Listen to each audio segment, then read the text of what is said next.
Ageu capítulo 2, versículo de número 1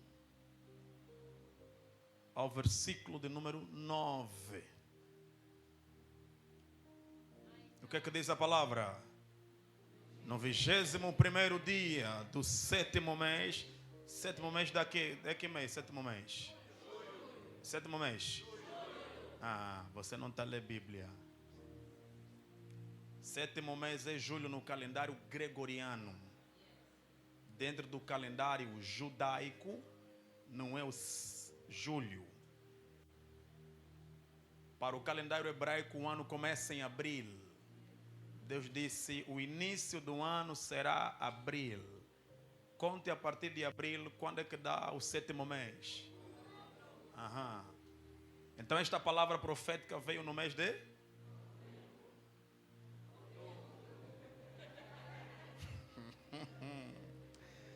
O que é que veio? Veio a palavra do Senhor por meio do profeta Ageu. O que é que diz?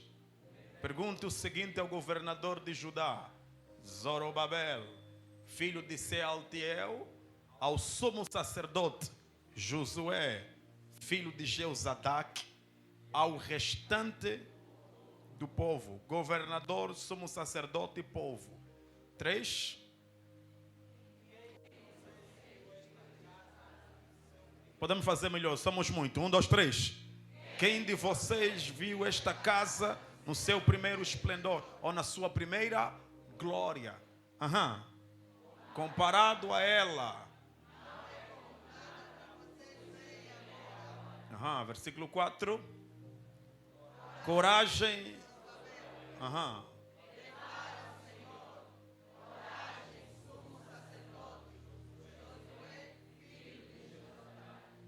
Coragem, o povo da terra, declara o Senhor.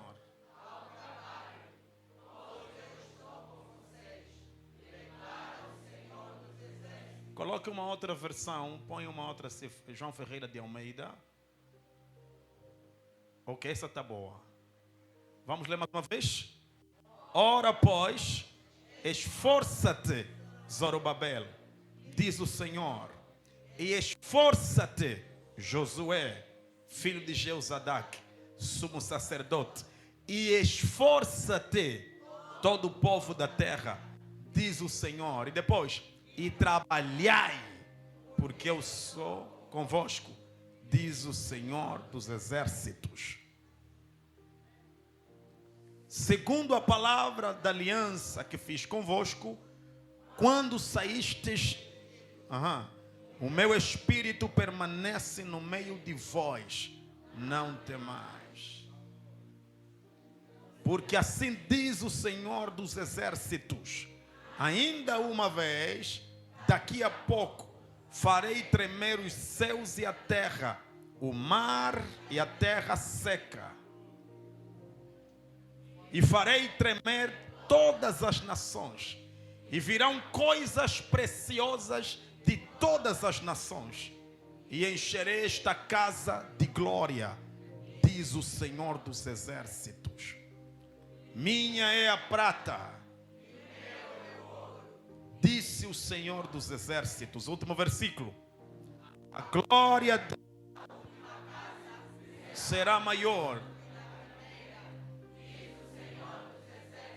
e neste lugar darei a paz, diz o Senhor dos exércitos. Mais uma vez, a glória desta última casa será maior do que a da primeira, diz o Senhor dos exércitos. E neste lugar darei a paz, diz o Senhor dos exércitos. Aleluia. Gálatas capítulo 4, antes de sentarmos.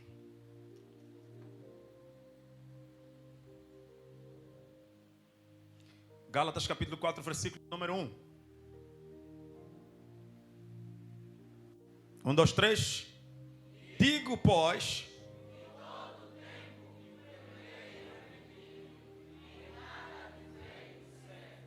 ainda que seja Senhor de tudo.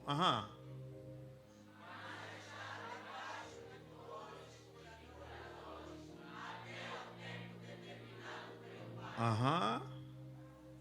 Assim também nós, quando éramos meninos, estávamos reduzidos à servidão debaixo dos primeiros rudimentos do mundo.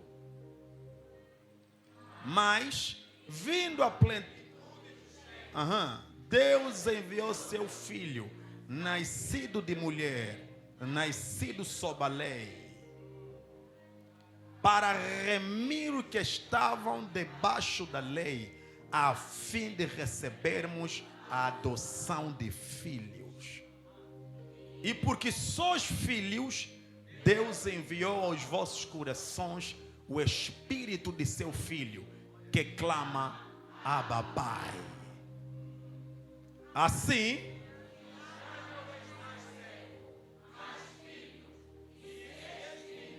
és também herdeiro de Deus. Palavra do Senhor. Aleluia. Toma o seu lugar. Oh, yes. Dentro destes dois textos queremos transmitir a instrução, o conselho de Deus para o povo de Deus, voltado para o ano de 2026. No ano passado, nós deixamos aqui a instrução e nós aprendemos na virada do ano passado que se você quiser ter resultados em Deus, se você quer viver tudo que Deus lhe prometeu, você precisa entrar na oração, não apenas para Deus te ouvir. Você precisa entrar na oração para ouvir o que Deus tem a te dizer. Aprendemos no ano passado que uma vida de sucesso com Deus, ela começa a partir do momento que recebemos de Deus uma instrução. Mais do que você saber o que Deus quer que você faça, você precisa saber como Deus quer que você faça. E um dos maiores fatores do fracasso dos filhos de Deus é que nós nos acostumamos a ouvir o que Deus tem para nós e não levamos o tempo suficiente para ouvir como Deus quer que a gente ande, de acordo com o que Ele quer fazer conosco. Nós ouvimos o plano, mas não ouvimos a orientação, a instrução. E na verdade nós aprendemos aqui, temos falado já há anos, desde o Antigo Testamento, os milagres de Deus na Bíblia Sagrada, elas foram mais fruto de instrução do que frutos de oração. Alguém está comigo? Leia o Antigo Testamento, leia o Novo Testamento, você vai perceber que Deus sempre operou depois dele acabar de dar uma instrução. Significa que você pode orar e não viver tudo o que Deus programou para a sua vida. Porque existem coisas que Deus não guardou na oração. Deus lhe abençoe. Existem coisas que Deus não guardou na oração. Deus escondeu na instrução. Está na Bíblia Sagrada. O povo está diante do Mar Vermelho, não sabem para onde ir. E o que é que diz a palavra? Eles ficaram atônitos, preocupados. E diz a palavra que Moisés entrou na oração e começou a orar, dizendo: Senhor, olha o teu povo, vamos sofrer. E o que é que diz a palavra? Deus disse: Moisés, cala-te. Por que clamas a mim? Olhe para o povo e diga para o povo para que eles marchem. Marchem. Ou seja, Moisés, dê uma instrução para o povo. Mande o povo fazer alguma coisa. E quando Moisés deu a instrução e o povo começou a marchar, diz a palavra, e o mar se abriu. Quando chegaram no deserto, não havia água doce para beber, só havia água amarga, e a terra era chamada de Mara, que significa amargo. O que é que diz a palavra? Moisés novamente orou. E Deus disse: não ora, Moisés, cala, Moisés. Pega na árvore que está aí, arranque os troncos e lance sobre a água amarga. E diz a palavra, quando Moisés pegou no tronco e lançou sobre as águas, a água amarga transformou-se em água doce. Fruto de uma instrução. Na Bíblia Sagrada, milagres aconteceram mais depois de uma instrução do que depois de uma oração. E as orações que geraram milagres são orações que antes, depois de orar, Deus havia transmitido uma instrução para a pessoa que orou. Alguém está comigo? E eu tenho falado aqui para o povo, querida igreja, é tempo de crescermos e começarmos a perceber que uma instrução pode lhe valer mais do que 1000 orações. Uma instrução. Existem pessoas que desprezam o culto de ensino, desprezam a pregação onde não há muito grito, desprezam a pregação que tem que escrever, que tem que apontar. Elas amam pular, amam gritos, amam estar aí em cima, cair no Espírito. E é bom para a experiência com o Espírito Santo, mas entenda, o que vai mudar a tua vida depois do culto não é o pulo que você deu aqui, mas é o conhecimento que você escreveu. O que muda, na verdade, a vida do crente é o que ele aprendeu depois de ter orado. Depois de você orar, o que ficou gravado no teu coração?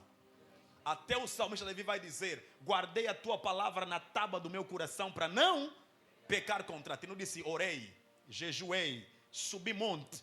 O que me levou a não pecar contra o Senhor? Porque eu guardei a palavra no meu coração. E o que Deus nos convida?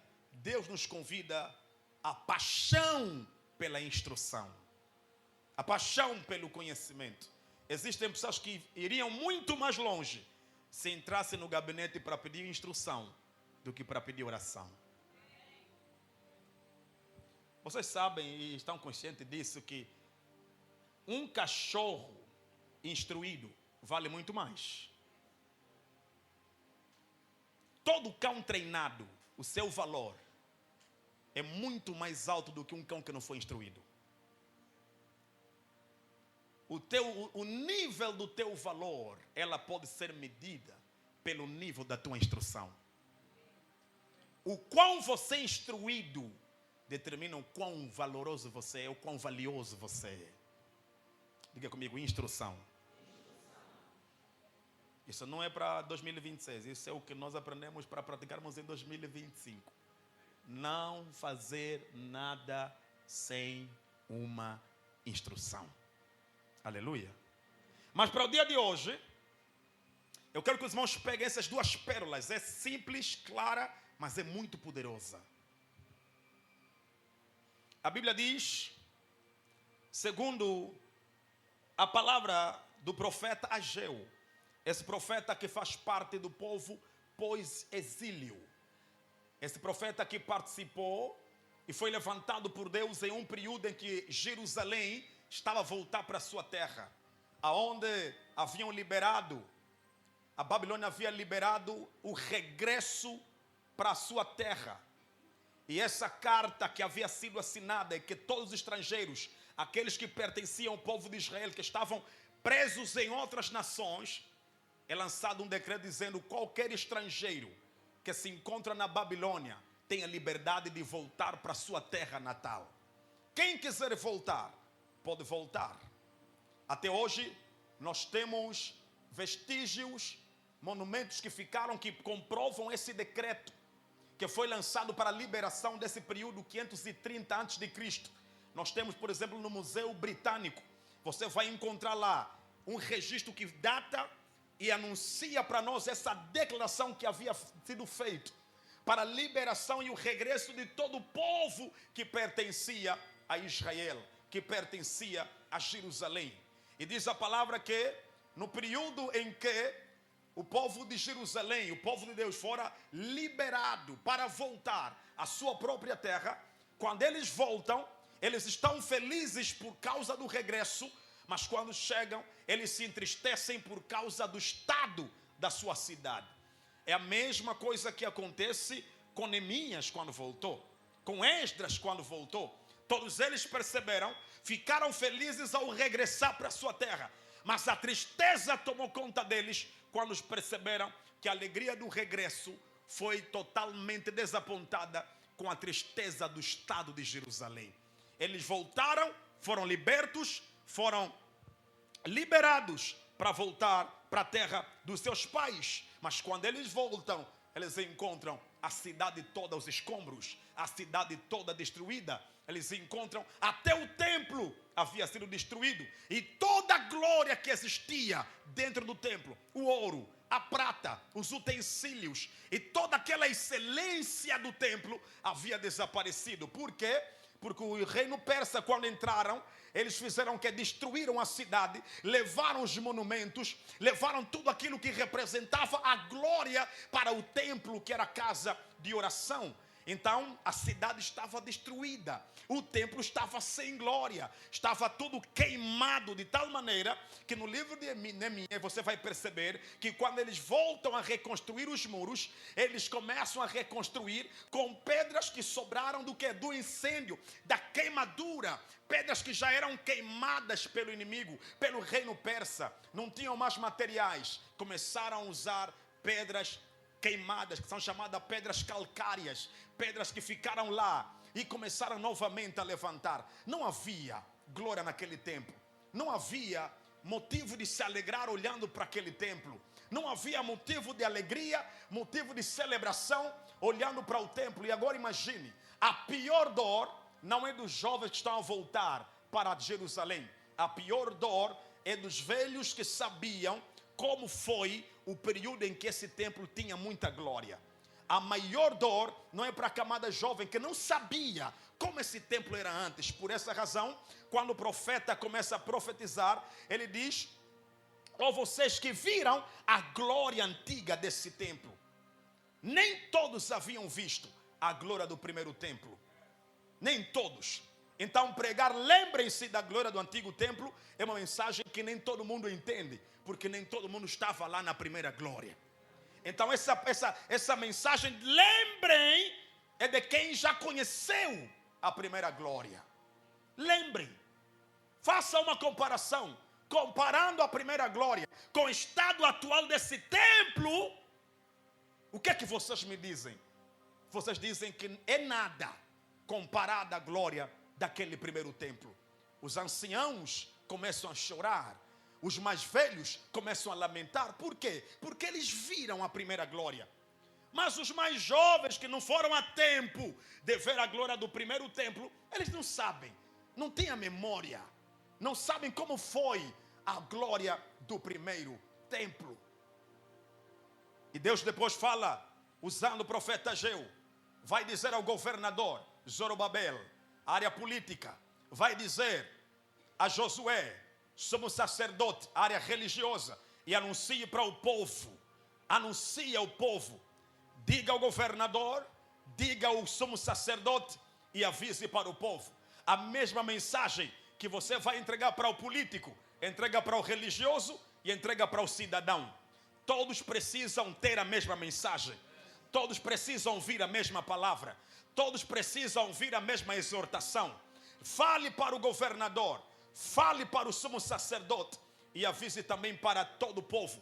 E não só todo o povo, toda a terra precisam saber. E o que eu tenho a anunciar, diga para o governador, esforça-te. E depois, vai para o pastor, sacerdote. Qual é a mensagem? A mesma. Diga para o sumo sacerdote, esforça-te. E depois, e no povo manda fazer o quê? A mesma coisa. Esforça-te. A mesma palavra que Deus mandou entregar para o governador, esforça, é a mesma para o sumo sacerdote, esforça, é a mesma para o povo, esforça-te. Mais uma vez, quero aqui enfatizar algo importante. Orar é respirar. Mas eu dizer para alguém, só orar não é suficiente. A razão de muitos aqui não terem a sua vida transformada, mudada, é porque ficaram só no orar. Mas quando Deus fala para o povo, eu quero trazer a glória de volta, a primeira palavra não foi orem. A primeira palavra, esforça-te, governador. Esforça-te, somos sacerdote. Esforça o povo. Se esforce. Aleluia. Eu descobri algo que pode ser um pouquinho polêmico na tua cabeça, mas deixa-me te dizer e fale comigo. Quando a presença de Deus não é tudo, o que fazer? E eu sei que a tua mente de religioso já começou a pensar: pastor, tudo que nós estamos a ouvir desde que começamos a nos converter é que a presença de Deus é tudo. Deus é tudo. Ouça. Deus fala aqui para o povo: a minha presença sempre esteve convosco. Procura aí o versículo. Versículo 5. Segundo a palavra da aliança que fiz convosco, quando saíste do Egito, o meu espírito permanece aonde? No meio de vós, ou seja, vocês permanecem com a minha presença, mas não há glória no templo.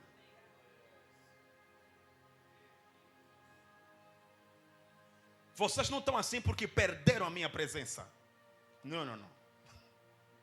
A minha presença sempre esteve no meio de vós, sempre esteve lá. O que fazer, apóstolo, quando a presença de Deus não é tudo? Você sabia que tem gente aqui, isso é prático. Tem gente aqui que é salva, é salva mesmo, não tem dúvida de salvação. Tem gente aqui que sabe, eu sou crente, mas se eu der o microfone você vai conseguir confirmar para mim. Como é que a presença de Deus permanece em ti e há muita coisa na tua vida que até agora não dá certo?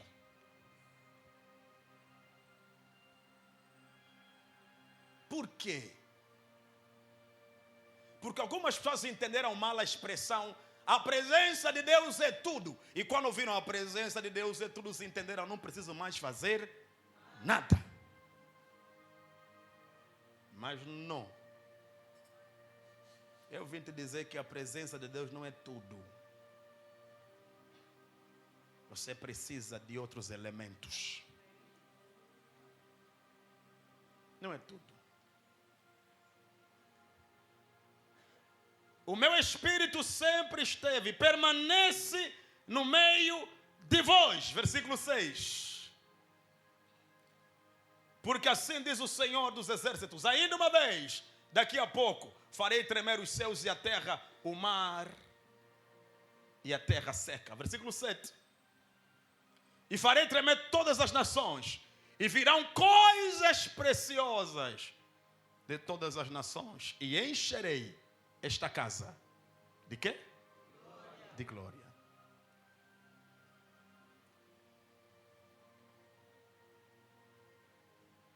Escreva o primeiro conselho para 2026. Se você quer viver a vontade e as promessas de Deus na sua vida, a promessa de Deus não é tudo.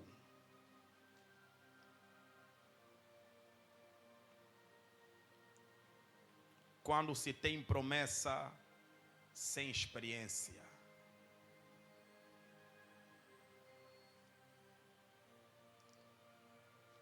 a promessa, a presença de Deus não é tudo.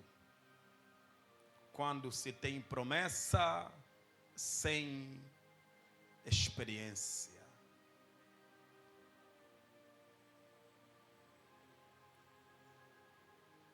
E quando falamos da experiência, estamos a falar do que, apóstolo? Quando falamos da experiência, estamos a dizer da maturidade.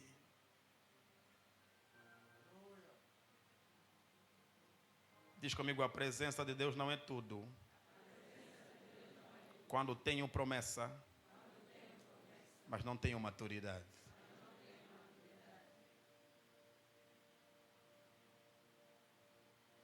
E aqui vamos voltar para Gálatas, para você entender o porquê desta frase que demos agora. Digo, pois, que todo o tempo que o herdeiro é menino, o herdeiro é quê? É menino. Por ser menino, ele deixou de ser herdeiro?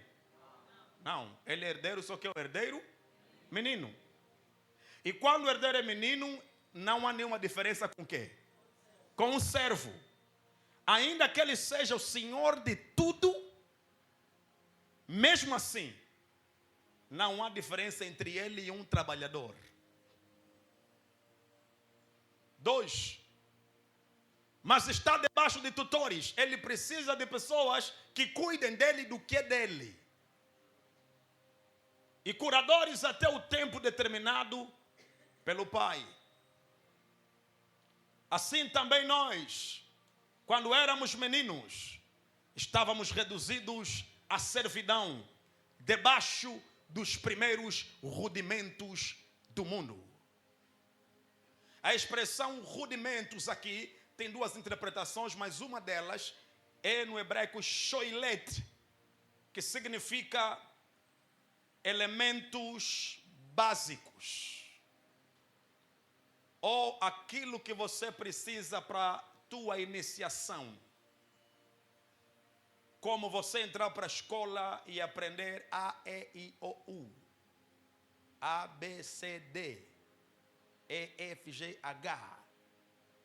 Paulo está a dizer, o herdeiro, enquanto for menino, ele não passa de uma pessoa dominada pelas coisas pequenas. E ele, mesmo que seja dono de tudo, ele ainda precisa de outras pessoas para cuidarem de tudo que é dele. Ele não consegue usufruir, dominar tudo que é dele, porque ele é bebê. Assim também somos nós, que carregamos a presença de Deus, mas não usufruímos de tudo aquilo que a palavra declara que nós deveríamos viver, porque nós decidimos carregar a presença com promessa, mas sem maturidade. E o que é que gera maturidade, apóstolo? Escreva aí. Não há maturidade sem problema.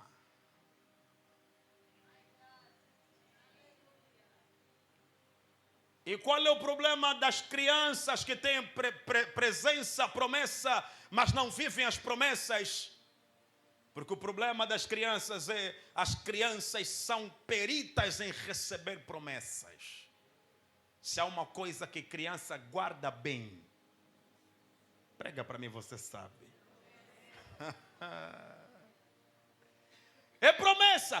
Toda criança, os que têm pai, têm filhos aqui, ou têm irmão, mas não sabem disso. Você promete hoje, você pensa que a criança esqueceu. Amanhã de manhã, a primeira coisa a criança te dizer, papá, o carro. Ele pode esquecer tudo, mas ele não esquece o quê? Promessa. Crianças não esquecem promessa.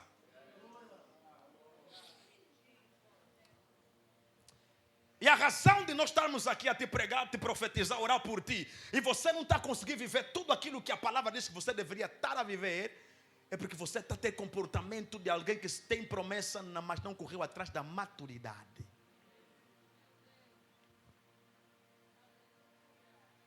Posso falar? Aham. Se você quiser pular em 2026, tens que ouvir bem agora. Estamos juntos?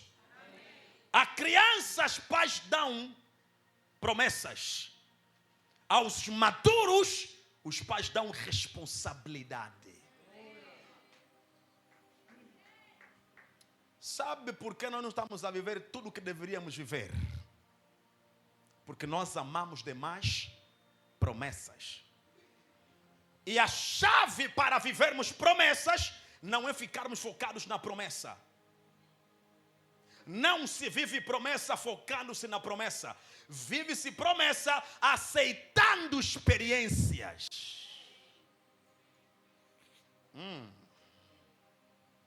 Aleluia. Essa parte que você não gosta.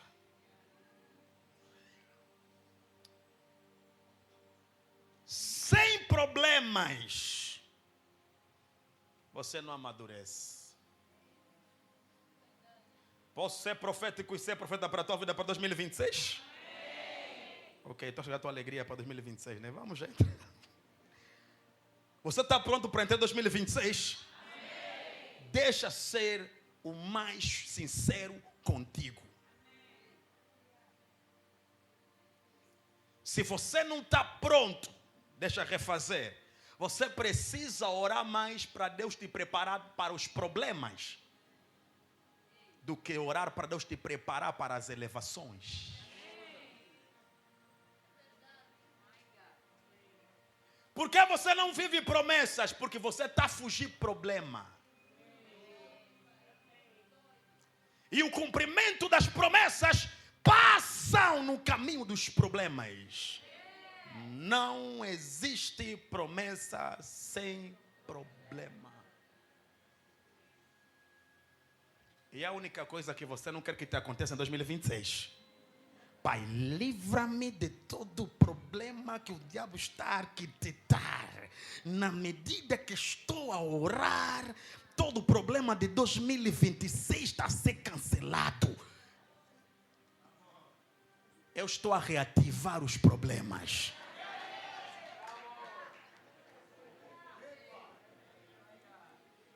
Queres viver a vontade de Deus e as promessas que Ele tem para a tua vida? Se acostume com os problemas.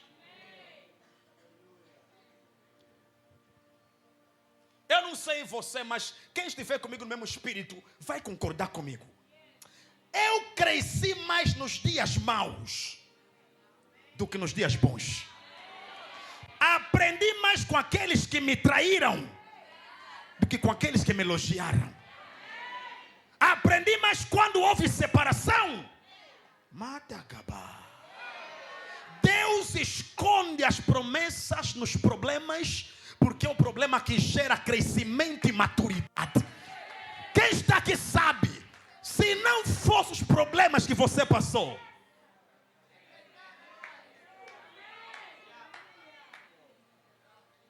então 2026, Pai, pode mandar os problemas. Eu vim dizer que ainda vão te ferir muito. Tem gente que ainda vai te abandonar. Amigos teus vão tentar te matar. No trabalho vão te apertar mais. Os teus primeiros inimigos serão da tua própria casa. Mas eu glorifico porque diz a palavra que a experiência, a tribulação que gera experiência.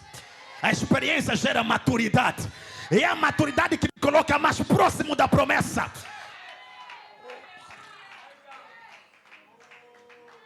Olha para o seu vizinho e diga: sem problemas. Não há promessa. Todas as vezes que você foge do problema, você está a se afastar cada vez mais da promessa. Porque o que te qualifica para viver o que Deus preparou para ti não é a promessa, é a maturidade que você ganha pelos problemas que você passou.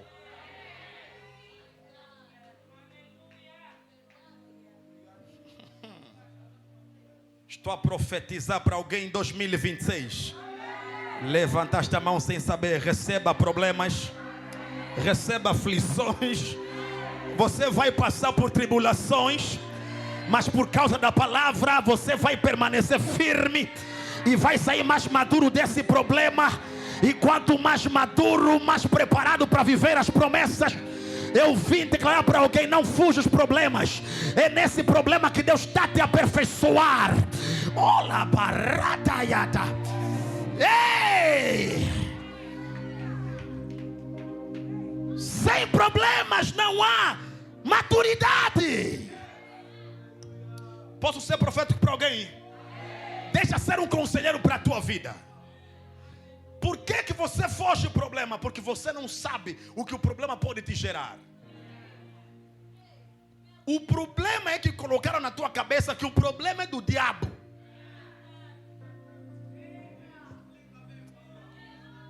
Quando Deus quer amadurecer o herdeiro que é criança, Jesus tem um trono preparado para ti. Há um nome preparado para ti. Mas antes desse nome, até você que estava aqui comigo, Eu não posso te dar o cumprimento das promessas sem passar pelo problema. Primeiro problema, vai já no deserto, vão te tentar. Depois vão te negar. Depois vão te trair. Depois vão te cuspir. Depois vão te vender. Depois vão te matar. Depois vão te falar mal. E depois, ao ressuscitar no terceiro dia, ressuscita com uma nova robustez. Aquele que está acima de todos.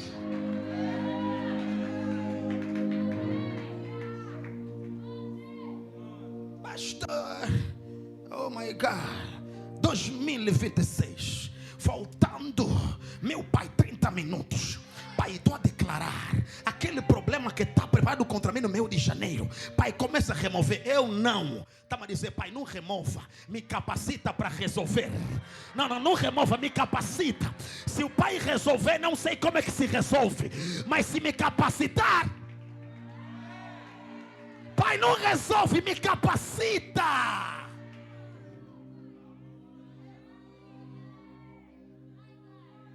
Por isso o salmista Davi, quando orou, disse, se ainda que eu andasse pelo vale, não disse, ainda que o Senhor me livrasse. Você precisa passar para ensinar aos que não passaram que é possível passar na... O vale é de morte, mas você vai sair vivo de lá. Eu vim falar para alguém, todo problema que você passou até agora era Deus te aperfeiçoando para chegar à estatura do varão maduro. Dizer, minha filha, se passaste pelo problema, está provado para viver. Está provado para viver. Está provado para viver. Por isso, pai, não arranque os problemas. Me capacite para passar por elas. Jesus disse, no mundo tereis aflições. Quem isso é para dizer, pai, cancela a aflição. Não cancela, pai. Troca o cancelamento pela capacitação. Posso ser profético para alguém aqui? Não, posso ser profético. Posso ser profético para alguém? Se você está na Paula,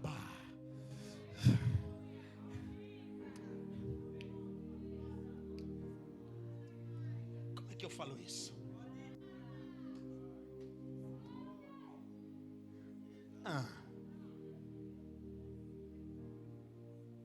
Se você precisa sair daqui e chegar até o Talatona,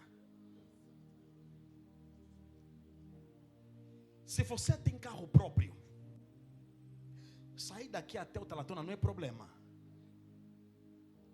É ou não? Não, você tem transporte. Se você também não tem um carro próprio, mas tem dinheiro para chamar o teu táxi privado, então sair daqui até o Talatona também não é problema, porque você tem dinheiro para pagar o táxi privado. Mas quem termina o culto não tem dinheiro nem para pagar táxi, nem tem carro. Ele vai falar o quê? Tem um problema para voltar. Os dois têm o mesmo desafio para ir para o mesmo lugar. Só contar dizer, tem um problema. O outro não, tem uma viagem a fazer. O que torna problema na vida de alguns? Você vai perceber que a maior parte das pessoas tem problemas porque lhes falta capacidade. Aquilo que você chama de problema, às vezes é um indicador de que você não está capacitado. Então você não pode orar para Deus operar milagre. Pai, envia um carro. Porque milagre pode acontecer hoje. Alguém está sensível para ouvir Deus e ir te buscar. Mas você não vai viver de milagre de segunda a segunda. E quando não tem ninguém para operar milagre,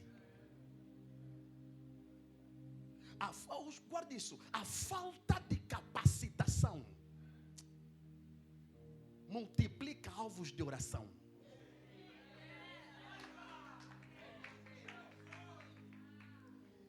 Gente que não se capacitou, ora o que não devia orar.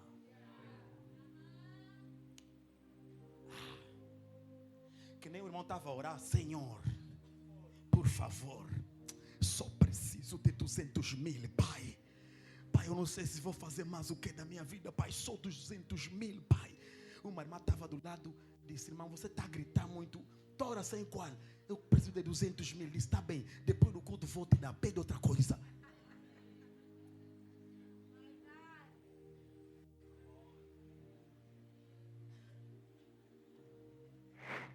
Quem está aqui já bateu 365 dias do ano. Nenhuma se abriu e está aqui contigo do lado, a orar contigo. Tipo, é mais feliz do que você. Hey. Se acostuma, irmão, a vida é assim. Mas Deus é todo poderoso. Deus é todo poderoso. Mas Deus não é um pai romântico. Ei, minha filha, essa minha filha tem que lhe livrar. Não pode. Ei, você vai te livrar. Eu vim dizer que 2026, o que vai determinar se você vai viver as promessas ou não, é se você está pronto para enfrentar problemas. Se acostume. Pastor, já tentei uma vez, fiz lá, dei entrada. Essa é a quinta vez. Tenta mais, irmã. Essa é a vida. Pastor, fiquei com alguém, é a primeira vez me deixou, segunda vez, essa é a vida, irmã. Aí você não tem demônio. O demônio mesmo é só aquele homem. Às vezes estou por você, só também não conhecer demônio em forma de homem. Só. Não tem mais altar, irmã. Se acostuma que na vida você vai se encontrar com homens que vão brincar com teu sentimento. Aceita. Dói menos. Para de procurar máscara, pastor. Eu acho que tem uma máscara, me viu no espelho. Não tem máscara, irmão. A vida é feita de bandidos, mulherengos. Não, essa é a vida. A vida é feita de hipócritas. Ei, até dentro da igreja, irmão. Pode dizer, não, os da paz. Cresça, irmã. Olha, nós vamos falar, querida, amadureça. Seja bem-vindo à vida real. Isso não é fazenda, é vida real. É assim mesmo. Uns casam com 20, outros batalham, casam com 30, outros casam com 40. É assim, é a vida. É a vida. Uns em um ano realizam tudo, outros em 20 nada.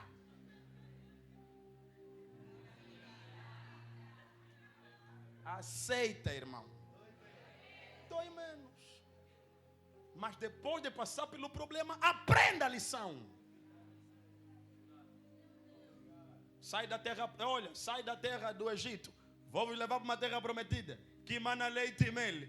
Todos bem animados.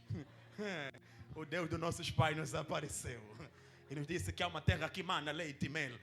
Primeiro inimigo, mar. Inimigo que não fala. Estava aquele sentimento de desânimo que você não tem como explicar para ninguém. Tem momentos na vida que você vai ter que ficar mesmo sozinho, irmão. Ninguém vai estar contigo, vai ficar no quarto. Pastor, homem de crente não apanha depressão. Apanha. Eu não aceito homens brincarem comigo.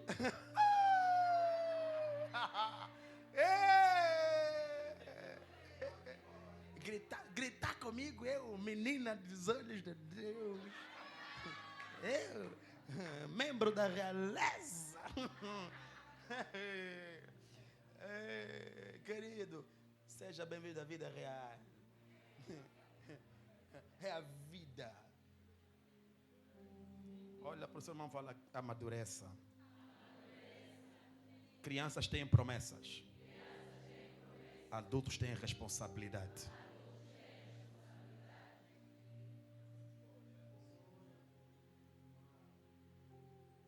Se você quer dar certo e viver tudo que Deus tem para ti no próximo ano,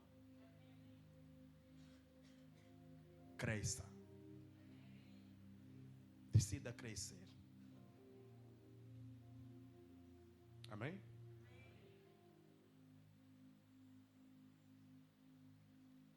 Para encerrarmos,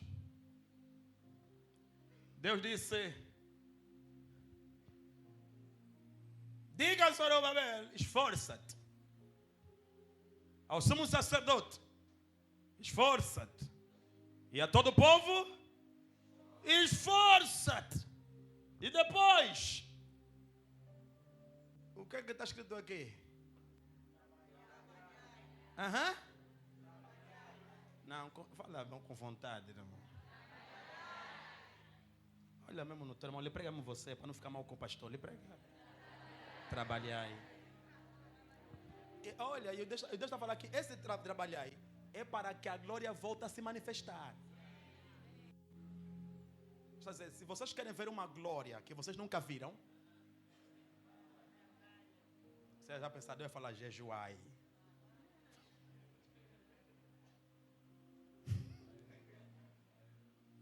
Semeai. Dizimai. O quê? Trabalhar. Mais uma vez até irritar o irmão. E fala, quer ver a glória no próximo ano? Aham. Trabalhai. Ele fala, orar não é trabalho, irmão. Trabalhai.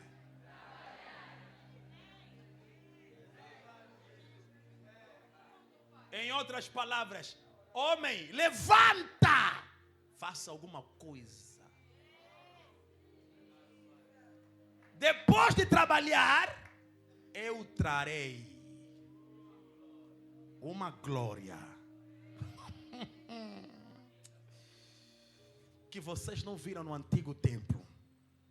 Uma glória maior. Ouça-me com todo o amor que você tem por mim, por Deus, por favor. No próximo ano, que é daqui a alguns minutos, no próximo ano, não nos dá só muito trabalho. Azeite está caro, irmão.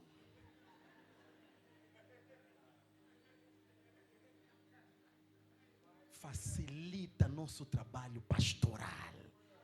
Tem gente aqui que não tem demônio, não tem um feiticeiro da família. Só está te faltar trabalho. Também não te falta homem.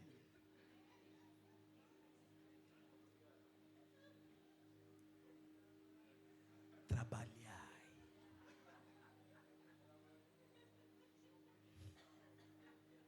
Fica de pé. Aqui no louvor não está a se falar.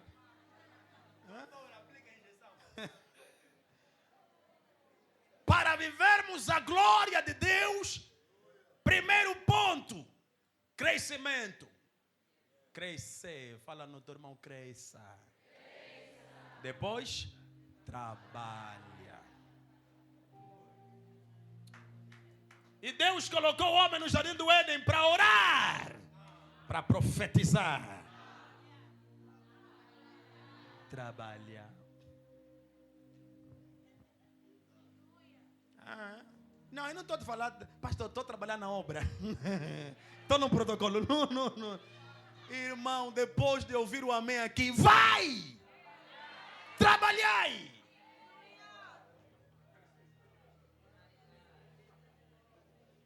Não te dói todos os anos, toda hora, come. Não tem aí 100 do táxi. Come, aumente daí 100. Mesmo que for de moeda, 50. Não te dói. Então que vou chocar, só você pastor. Não te dói. Só você todos os anos. Todos os anos. Não, dá só aí, só para você ficar aí naquela fila aí do autocarro. Não te dói, irmão, não te dói. Quer viver a glória de Deus, mas não ama quem? Trabalho. E quando Deus lhe dá um trabalho, reclama. Não está no meu nível. Mas também o nível dele não tem nenhum curso. Não, você que não está no nível do trabalho. É verdade, irmão. Há muita gente que não está a viver só o que deveria viver. Porque é preguiçosa, manala. Um dos sintomas dos preguiçosos: fazem bué de jejum dos milagres. Pai, opera um milagre. Essa oração de virgem falar, não vai funcionar para 2026, não vai. Pai, estamos a combinar aqui, Senhor. Todo preguiçoso que pede demônio, Pai, opera um milagre, Pai. 2026 fecha. Dá trabalho, Pai. Você prefere milagre ou trabalho? Você não vai viver o que Deus preparou para ti se você não for um cara esforçado. Deus falou 3 vezes: esforça-te. Ao político, esforça-te. Ao sumo sacerdote, esforça-te. Ao povo, esforça-te. Depois, eu próprio vou fazer com que as terras, todas as nações, tragam coisas preciosas até vocês. E a glória desta última casa. Estamos a sair de uma casa que se chama 2025. Estamos prestes a entrar na outra casa, 2026. E a glória desta última casa será maior. Eu agora estou a profetizar para alguém aqui. A glória desta última casa será maior. Pastor, e essa glória quando é que vai aparecer? Já apareceu. E o verbo se fez carne e habitou entre nós, cheio de glória e verdade, cheio de graça. Vimos a sua glória como a glória do unigênito do Pai. Deus não está falando de uma glória terrena, mas de uma glória que se chama Emanuel, Deus no meio de nós. E Jesus veio com uma glória maior, e Ele habita dentro de cada um de nós. Afinal, a última casa não era Israel, a última casa é a igreja, porque a maior glória está dentro.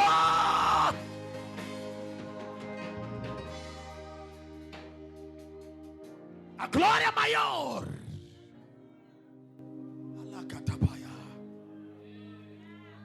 Esforça-te. Trabalha. Por quê? Eu sou contigo. Mas eu sou contigo não quer dizer não trabalha. Porque eu sou contigo, trabalha. E como é que eu vou operar? Enquanto você trabalhar. Está a trabalhar, estou a operar. Está a trabalhar, estou a trabalhar também. Está a trabalhar, estou a operar. 2026. Se prepare. Se capacita. Há uma glória maior chegando. Há uma nova estação chegando. Quem está comigo aqui crê no poder da nova glória. Eu vim dizer, não importa se essa glória é no teu ministério, se for na tua empresa, se for no teu relacionamento, mas há uma glória maior chegando para a sua vida. Fique no seu lugar de joelho nesses 3 minutos que faltam para entrarmos no novo tempo, na nova estação. Faltam-nos 6 minutos para entrarmos para a nova estação. Ela ratapaia.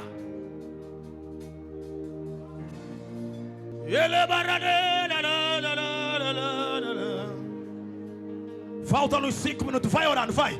A melhor forma de entrar no próximo ano não é dando cantando, é falando com Deus, é abraçar o Espírito Santo.